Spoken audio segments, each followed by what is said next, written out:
Assalamu alaikum. In today's lesson, we're going to study the difference between three concepts: sentences, clauses, and phrases.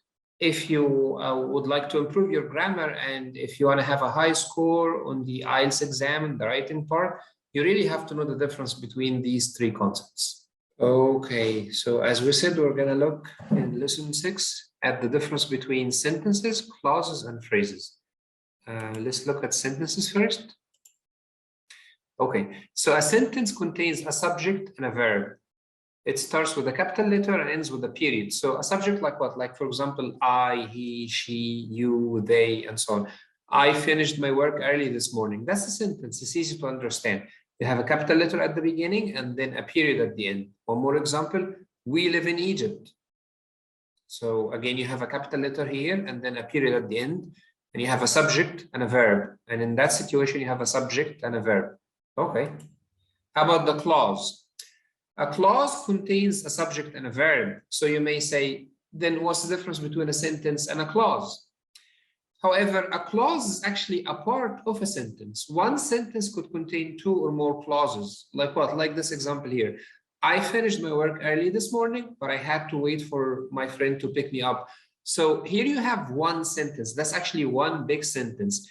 And you have the capital letter here, and you have the period here. Okay, but this one sentence actually has two clauses inside it. You have, I finished my work early this morning. That's the first clause. And then I had to wait for my friend to pick me up. This is the second clause. You guys understand this? So in this situation, you have two clauses and one sentence. Here's another example. While I was waiting for my friend, my brother called me. Okay, so again, that's one sentence. Starts with a capital letter and then ends with a period. But inside this one sentence, you have two clauses. The first one, while I was waiting for my friend. And the second one, my brother called me. Let's take one more example. While I was waiting for my friend, my brother called me and he asked me to buy some food. In this situation, you have one sentence that starts with a capital letter and ends with a period, but you actually have three clauses. While I was waiting for my friend, this is the first one. My brother called me, this is the second one. He asked me to buy some food, this is the third one. Okay, so these are the clauses. Let's move on. Clauses can have two types. They can either be independent or dependent, like the example here. So an independent clause is actually a sentence. It stands alone and doesn't need another part to explain it. So in this situation, Mustafa broke my smartphone. This is an independent clause, and we can also call it a sentence. It has a subject and a verb, and it doesn't need another part to complete it. Okay, so what's a dependent clause? I'll tell you. A dependent clause cannot stand alone. It needs another part to complete it, like the example, because Mustafa broke my smartphone. So as you can see, you can't have that alone. It's obvious that you need to complete it with something else. So this one can stand alone, it's independent, but this one needs something else. It depends on another item in order to have a complete meaning, right? Doesn't make sense alone. So that's why we call it dependent clause. And it's not a sentence for sure. This one is a sentence, it's a dependent clause, but that one is dependent clause and it's not a sentence. Okay. Now, just remember this piece of information. A dependent sentence may also be called a subordinate clause. I'm sorry, it's a dependent clause. A dependent clause like this one, we can also call it a subordinate clause. The meaning of the word subordinate is something which is lesser in value or importance than another thing. So this one has a lesser value than that one. This one has a high value, and this one we call it subordinate because it needs something else to have a meaning. Now, you can change a dependent clause into a meaningful sentence by adding another thing. Like what? Like we say, because Mustafa broke my smartphone, I had to buy another one. Now you have complete meaning. So you have this dependent clause and we add an independent clause to it. Together, they make one sentence. Two clauses in one sentence, one dependent and the other one is independent. Okay, so As we can see, there are two types of clauses. One is independent and the other one is dependent. Now we move on to the phrase. What's a phrase? A phrase is basically a group of words that don't contain a subject-verb unity. There is no connection between the subject and the verb in this group of words. Like what? Like a bus to Cairo. That's a phrase. So you don't have a verb here. You may have a subject. We can consider a bus to Cairo to be a subject. But where's the verb? Here's another example. My cousin in Alexandria. There's no verb, and we're obviously not trying to say anything meaningful. A phrase cannot stand alone. Okay, now you may have a long phrase, but it's still a phrase. Like the example, succeeding in school despite working full time. Now that's a phrase. It doesn't have a verb. It needs something else to complete it. We can change this phrase into a sentence by adding a verb or a subject. We can say, the student was succeeding in school despite working full time. So we added a subject and a verb and a phrase, and now it became a complete sentence. Okay. A phrase can also be called a sentence fragment. A sentence fragment means a part of a sentence, an incomplete sentence. Look at these examples here. People who are happy. This is a sentence fragment. It's not a complete sentence. You can't have a sentence like that. You can't say people who are happy. This doesn't make sense. Habits which annoy me. This doesn't make sense. It needs something else to complete it. Habits which annoy me. They do what? The dog that lives next door. What's with the dog that lives next door? It needs something else. Okay, now we could transform these phrases into sentences by creating subject-verb unity. We can say, for example, instead of saying people who are happy, we can say people who are happy have more productive lives than those who are not. Now it's a sentence. Now it makes sense. My brother has a lot of habits which annoy me. So we make it like an object. My brother has a lot of habits which annoy me. The dog that lives next door keeps barking all night. Now it's a complete sentence. Okay, now let's practice. Let's take some exercises in order for you to be able to understand the point of me telling you about the difference between sentences, clauses, and phrases. Okay, what's the whole point of all of that? Okay, let's look at this example. Ahmed is my neighbor. Now, this is a sentence. It doesn't have any problems. It's grammatically correct, and everything is perfect with it. Okay, what if you do this? Ahmed, who's my neighbor? Now there's something wrong. It seems that you need to complete this sentence. It seems that it's missing something. We can complete it like this. Ahmed, who's my neighbor, wants to say hello to you. Okay, now there's a verb. Let's take another example. Ismailia is a beautiful city. This is a perfect sentence without any grammatical mistakes. What if you say this? Ismailia, which is a beautiful city? This doesn't make sense. It seems that you need to complete this sentence. Look at that. Ismailia, which is a beautiful city, is a tourist destination for many Egyptians. Now, again, it's a complete sentence and is grammatically correct. Let's take more exercises. Okay. Now look at this long paragraph. There is one sentence here, or even more, there could be more, that has a grammatical mistake. It's not complete. It's missing something. It doesn't have a subject and a verb. I want you to take some time, read the paragraph. It has 3 sentences. This is the first one, and that's the second one, and this is the third one. 3 sentences. Read the 3 sentences and tell me which one of them has the grammatical mistake and how can we correct it? How can we fix it? I'll give you some time to read.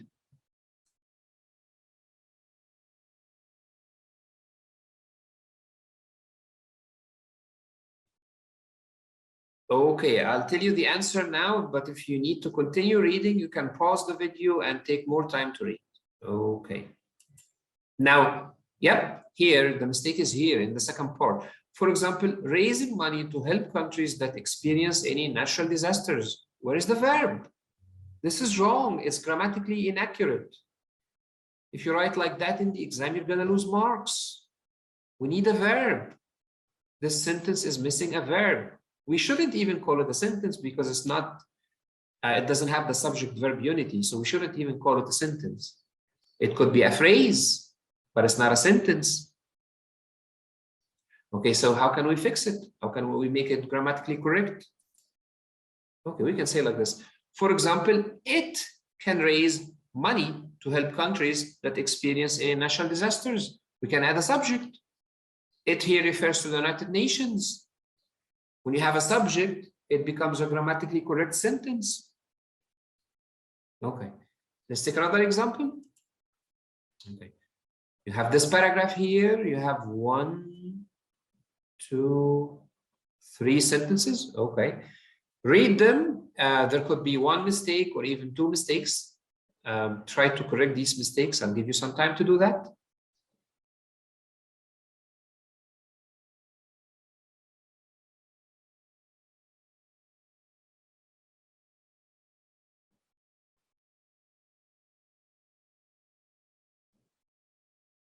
You have to read, my friend, and you have to try to correct the mistake. If you just keep watching the video without trying to correct the mistakes yourself, you're not going to benefit anything. The only way for you to benefit from this video is if you try to correct the mistakes and make sure that you actually apply any skill that you're learning here. Okay, so let me show you the answer, and if you need more time, you can pause the video. Let's look at the answer here. There are many ways to increase job satisfaction in the workplace. The mistake is right here. Firstly, a sufficient salary for all the employees. Now, as we said before, this sentence doesn't have a verb. There's no verb here in this part. A sufficient salary for all the employees. Okay, where is the verb? This is not a sentence. It's more like a phrase. Okay, how can we fix it? We can say, firstly, a sufficient salary should be paid to all employees. Now it makes sense. We make the sufficient salary a subject, and then we add a verb. Let's look at the next example. You have a paragraph. It consists of 1, 2, 3, yes, 3 sentences. Look at it and decide if it has any grammatical mistakes or not. There could be a mistake in 1 or even 2 sentences here in this part.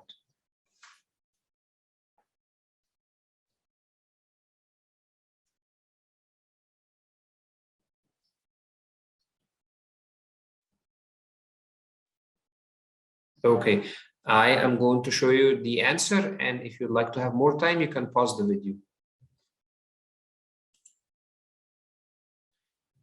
Now, definitely, this is a mistake. The highest source of pollution around the world. Again, this looks like a sentence, but it's not a sentence. It's actually a phrase because it doesn't have a verb. The highest source of pollution around the world. Okay, where's the verb? What's with the highest source of pollution around the world?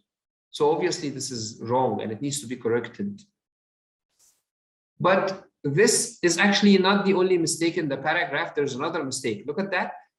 And I think this one is difficult for you to spot because it's long. Secondly, and more importantly, alternative energy sources such as solar energy, hydropower, and wind energy. Again, this seems like a correct sentence, but it's really not. It doesn't have a verb. Where's the verb here? So we have a subject like alternative energy sources such as solar energy, hydropower, and wind energy, but we don't have a verb. What's with them? Like, what do they do, these alternative energy sources?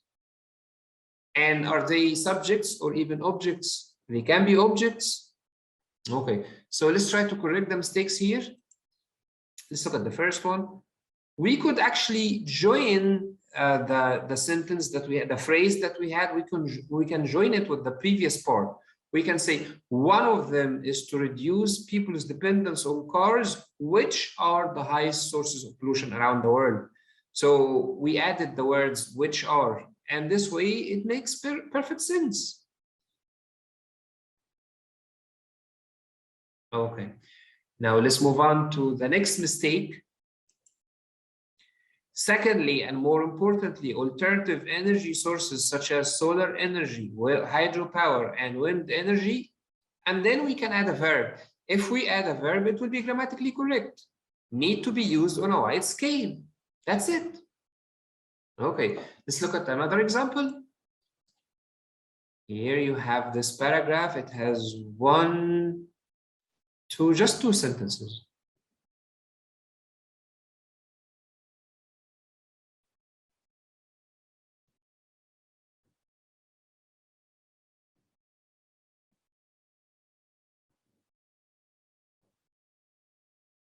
Okay, this is actually easy, I think.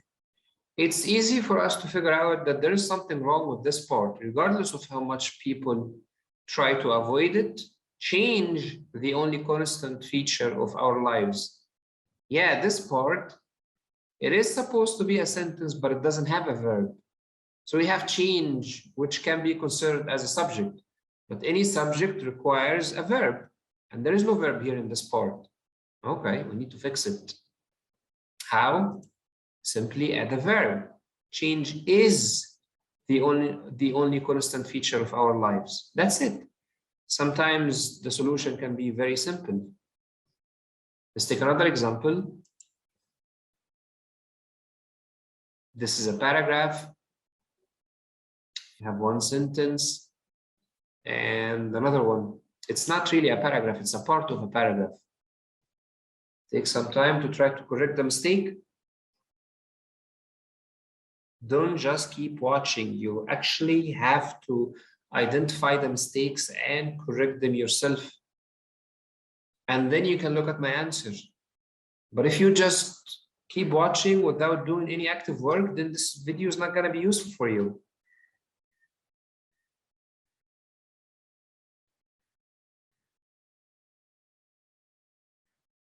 Okay. I suppose by now you should know where the mistake is. Yep, it's in this part. Firstly, unemployment, which is the most serious cause of economic deterioration. Again, this is missing a verb. So we say unemployment, which is the most serious cause of economic deterioration. What is it? What's the verb related to unemployment? Okay, so we can simply fix it. We can say the first one of them, like we're talking here about the topic sentence, widespread poverty in developing countries is caused by many reasons. Okay, reasons. The first one of them, which means the first one of these reasons is unemployment. Okay, now this part is grammatically correct. The first one of them is unemployment. And then we can just continue the sentence because we're describing unemployment, we're saying which is the most serious cause of economic deterioration. Okay. Here's one more example. You have this paragraph, it has 1 and then 2 and then 3 sentences. Take your time, read it, try to find the mistake and fix it.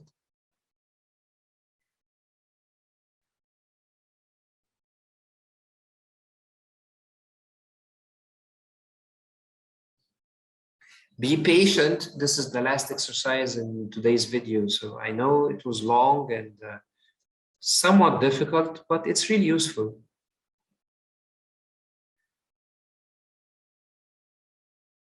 Okay. If you need more time, you can pause the video, but I'm going to show you the answers right now. Now, this is the first mistake. Look at that. Firstly, someone who cares about the welfare and progress of his nation. Again, it's missing a verb. Yeah, okay. What's with this person who cares about the welfare and progress of his nation? Yeah, this is wrong. It's grammatically incorrect. Is this the only mistake? What do you think? Is there another one? Nope. If you say that this is the only mistake, you'd be wrong. There's actually another mistake. Secondly, someone who constantly has new plans and innovative ideas to improve the economy of his country. This is the same mistake as the previous sentence. It has the same mistake in it. It's missing a verb. So we need to fix them. We need to correct them. Let's look at the first sentence first. Okay, Firstly, he should be someone who cares about the welfare and progress of his nation. We added a subject. Now, if you add a subject, then you have subject, verb, unity, then everything is okay. He should be. That's a subject and that's a verb. It's a perfect sentence now. Look at it one more time. Firstly, he should be someone who cares about the welfare and progress of his nation. Okay. Now, how about the next mistake? You can do the same thing. You can say, secondly, he should be someone who constantly has new plans and innovative ideas to improve the economy of his country. We added the subject, and this way we create the subject-verb unity, and it's perfect. But I don't like it, actually. I'll tell you why I don't like it. Because it looks very similar to the previous sentence. So we say, firstly, he should be someone. And then we say, secondly, he should be someone. Nope, that's not good. That's not good. You don't do that in the IELTS exam. You don't repeat the same grammatical structure and expect that you can get a high score in the exam. No, you have to make a change. I'm not saying that this is grammatically wrong. It's not wrong. It's correct. But it's very similar to the previous sentence. And this is boring for your reader. So you have to make a change here in this part. Can you take some time and try to make the change? Think about it. How would you paraphrase this sentence in a way that makes it look different from the previous sentence?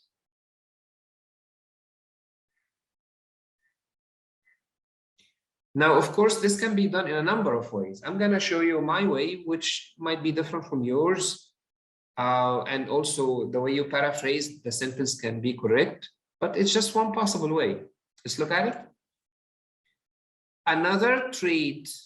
What are you talking about? What's another trait? Look at that, because we said a good social leader should possess a number of traits. And then we talked about the first one. And now we're talking about the second one. So you can say another trait. And this is actually good because you're linking between this sentence and your topic sentence. In another lesson in this course, we're going to talk in details about the topic sentence. What is the topic sentence? I'm going to explain this to you in details and give you plenty of examples. So you really shouldn't be worried about this right now. Another trait is being able to have new plans and innovative ideas to improve the economy of his country. Correct? So now you have a subject and a verb, and the rest of the sentence becomes like an object for this verb. Is grammatically accurate without any mistakes. In today's lesson, we talked about the differences between sentences, clauses, and phrases, and we had a lot of exercises. If you actually picked up a pencil and a piece of paper and you wrote and you tried to correct the mistakes yourself and you tried to do the exercise yourself, then you have achieved the maximum benefit from this course.